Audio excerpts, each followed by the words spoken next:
Bonjour, est-ce que ça vous arrive, après avoir travaillé devant l'ordinateur avec la souris, après avoir tricoté, après avoir fait de la peinture, en fait, après avoir travaillé beaucoup avec vos mains, est-ce qu'il vous arrive parfois d'avoir des tensions jusqu'aux épaules, jusqu'au cou, dans les mains, dans les coudes? On va faire un petit test ensemble pour voir si par hasard nos doigts ne seraient pas tendus. Est-ce qu'on regarde ça des fois si les doigts sont tendus? Je ne suis pas si sûre que ça. Alors là, ce qu'on va faire, c'est qu'on va tester. Donc, je vous invite à vous placer de façon confortable et à tendre votre bras. Évidemment, si vous avez déjà des problèmes d'épaule, mettez-le un peu plus bas, il n'y a pas de problème. Donc, on va essayer quand même de le soulever, mais sinon, comme je vous dis, gardez-le en bas. Alors là, on va tirer le petit doigt, on va tirer l'annulaire, le majeur, l'index, le pouce. Bon, on répète la même chose, puis observez si par hasard, il n'y a pas un doigt plus raide que l'autre. Donc, je prends le temps de vérifier.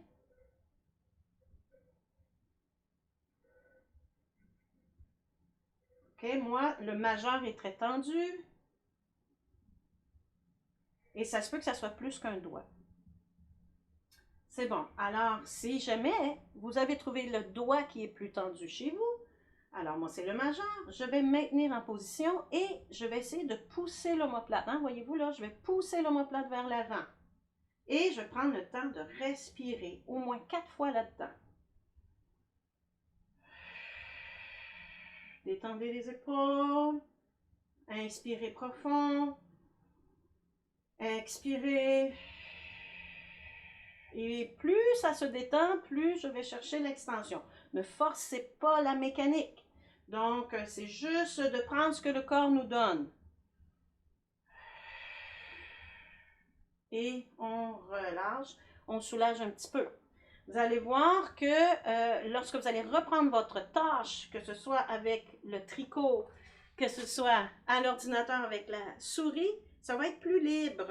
Et ces fameux extenseurs des doigts, ces fléchisseurs, pronateurs, supinateurs, abducteurs du pouce, ainsi de suite, ils vont s'insérer assez loin au niveau des épicondyles, épitroclés, épicondyles, les deux ici, les deux petites bosses. Vous pouvez aller voir là, sur l'épitroclé si effectivement c'est sensible. Donc, on peut juste toucher. Là, vous allez voir, là, il y a beaucoup d'attaches musculaires à ce niveau-là, en bas et en haut, évidemment. Ça a un lien ensemble. Et on peut aller voir aussi sur l'autre côté, voir s'il n'y aurait pas des petites tensions, ça se peut. Et ces tensions-là, en bas, peuvent aussi influencer les tensions dans votre bras, et ça jusqu'à l'épaule, et ainsi de suite, ça peut aller jusqu'au cou. Des fois, c'est l'inverse. Des fois, on a un tassement cervical qui pince un peu le nerf, hein, qui passe sous la clavicule, entre autres, le nerf brachial, et peut effectivement occasionner des tensions, collatérales au doigt. Donc, c'est ce qui fait qu'on a moins de force à un moment donné quand on travaille avec nos mains, par exemple, ou on a à soulever quelque chose, on se sent moins fort, moins forte. Alors, ça se peut que ce soit un complexe cervical. Donc, dans ce temps-là, il faut consulter un professionnel de la santé, comme un physio par exemple, ou un médecin qui va pouvoir mieux diagnostiquer qu'est-ce qu'il y en est. Mais sinon, on peut prévenir par l'exercice ces petits soucis-là qui peuvent devenir des grands soucis. Donc, on teste l'autre main. Parce que souvent, c'est très différent d'un côté par rapport à l'autre. Alors, je fais l'extension. Évidemment, je peux ajuster mon bras plus bas si j'ai déjà de la douleur à l'épaule. Et je teste. Je fais une première, juste pour les réveiller un peu, en tirant sur chacun des doigts. Ça se peut que ça craque, c'est parce qu'il y a de la tension accumulée dans l'articulation. C'est comme si on décapsulait une bouteille de bière, par exemple. Ça fait des pop-up. Donc, ça se peut que ça fasse ça aussi dans votre articulation. Il n'y a pas à s'inquiéter. Là, on vérifie si effectivement on a...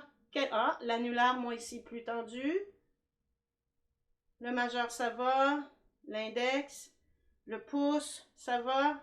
OK, alors on va prendre l'annulaire, puis on va faire la même chose en poussant l'omoplate vers l'avant. Les personnes qui ont le pouce, c'est pas évident.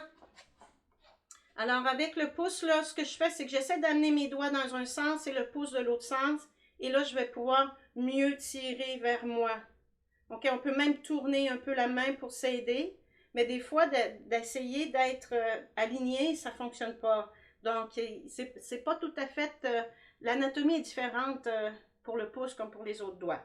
Alors, il nous reste peut-être 2 respirations profondes à faire en poussant l'omoplate vers l'avant.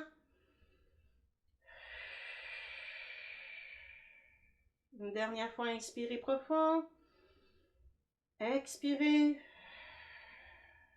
Et relâchez. Vous pouvez bouger les épaules, bouger les bras.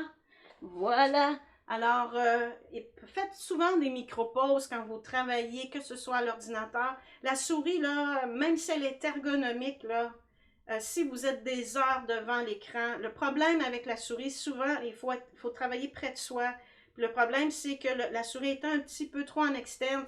Fait que puis souvent, vous travaillez avec l'index, OK, vous jouez avec la souris. C'est des micro-mouvements répétés qui finissent par créer des tensions partout dans l'avant-bras jusqu'au cou, juste parce que vous êtes éloigné de votre centre du corps. Donc, il faut juste ramener un petit peu votre souris près de vous. Ça, c'est une chose. Comme le tricot, si vous tricotez à bout de bras, ben, de toute façon, je ne pense pas que vous tricotez à bout de bras, mais essayez de vous rapprocher de vous. Si vous faites de la mobilisation, de la manipulation, de la peinture. La peinture, c'est pas évident, là. On est toujours à bout de bras, ça peut effectivement créer des tensions dans le cou. Bref, peu importe ce que vous faites, faites des micro-pauses.